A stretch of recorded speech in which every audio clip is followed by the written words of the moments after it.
ബൈസൺവാലി ഗ്രാമപഞ്ചായത്തിലെ 4-ാം വാർഡിലാണ് 24-കാരിയായ അൻസ മാത്യു താമസിക്കുന്നത്. അർബുദ രോഗബാധയെ തുടർന്ന് RCCയിൽ ചികിത്സയിലാണ് അൻസ. മജ്ജ മാറ്റിവെക്കൽ ശസ്ത്രക്രിയയ്ക്ക് വിധേയായി അൻസയ്ക്ക് ജീവിതത്തിലേക്ക് തിരികെ നടക്കണമെങ്കിൽ 15 ലക്ഷത്തോളം രൂപ കുടുംബം കണ്ടെത്തേണ്ടി വരും. എന്നാൽ അൻസിയുടെ കുടുംബത്തിന് ഇത്ര വലിയ തുക കണ്ടെത്താനുള്ള ആവതില്ല. ഈ സാഹചര്യത്തിലാണ് അൻസിയും കുടുംബവും സുമനസ്സുകളുടെ സഹായം തേടുന്നത്. അൻസയുടെ ചികിത്സയ്ക്കായുള്ള പണം കണ്ടെത്തുവാനായി ചികിത്സാ സഹായ നിധി രൂപീകരിച്ചു. നല്ലവരായ മുഴുവൻ ജനങ്ങളുടെയും സഹായ സഹകരണങ്ങളുണ്ടെങ്കിൽ മാത്രമേ ഈ മജ്ജ മാറ്റിവെക്കൽ പ്രക്രിയ പൂർത്തീകരിക്കാൻ കഴിയുള്ളൂ.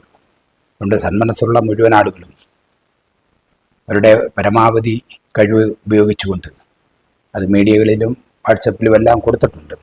എന്നാലും ഈ അക്കൗണ്ടിലേക്ക് പൈസകൾ തന്ന് സഹായിക്കണമെന്നാണ് പറയാനുള്ളത്. വനദീപം വായനശാലയിൽ സർവകക്ഷി യോഗം ചേർന്നായിരുന്നു സഹായനിധിക്ക് രൂപം നൽകിയത്. സഹായനിധിയുടെ കൺവീനറായി പ്രീതി പ്രേംകുമാറിനെയും ചെയർമാനായി അലോഷി തിരുതാളിയെയും വൈസ് ചെയർമാനായി സുരേന്ദ്രൻ, ട്രഷററായി G ആനന്ദനെയും തിരഞ്ഞെടുത്തു. പഞ്ചായത്തിന്റെ വിവിധ മേഖലകളിൽ നിന്നുൾപ്പെടെ കരുണവറ്റാത്ത സുമനസ്സുകളിൽ നിന്നൊക്കെയും അൻസയ്ക്കായി പണം കണ്ടെത്തുവാനാണ് തീരുമാനം.